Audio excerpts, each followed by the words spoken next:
খালেদা জিয়ার বিদায়, এটা বিএনপির যে নির্বাচনের দিকে যাচ্ছে, এখানে মানে বিএনপির জন্য বড় কোনো অবস্ট্রাকল হবে? বিএনপি এই সিচুয়েশনটাকে কিভাবে ফেস করবে? না, বিএনপির ভেতরকার অবস্থা তো বাইরে থেকে বলা সম্ভব না।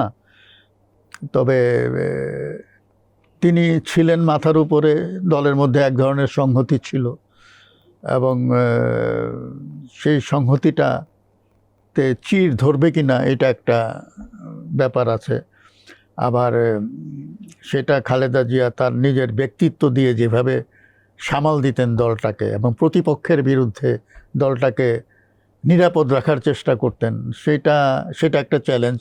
সেটা তারা কিভাবে এখনকার নেতৃত্বে কিভাবে সেটা মোকাবেলা করবে আমি জানি না। আর সামনে নির্বাচন, তো একটা শান্তিপূর্ণ নির্বাচনের মধ্য দিয়ে যদি দলটাকে জয়ী করতে পারে বর্তমান নেতৃত্ব, তাইলে খালেদা জিয়ার অনুপস্থিতি এবং অভাব অনেকটাই পূরণ হয়ে যাবে এবং তার প্রতি একটা দলের ট্রিবিউটও হবে বলা যায়। হ্যাঁ, সেটা হবে, নিশ্চয়ই এটা হবে যে পরবর্তী নির্বাচনে যদি বিএনপি ভালো করে তারা বলতে পারবে এটা তারা ডেডিকেট করতে পারে খালেদা জিয়ার নামে।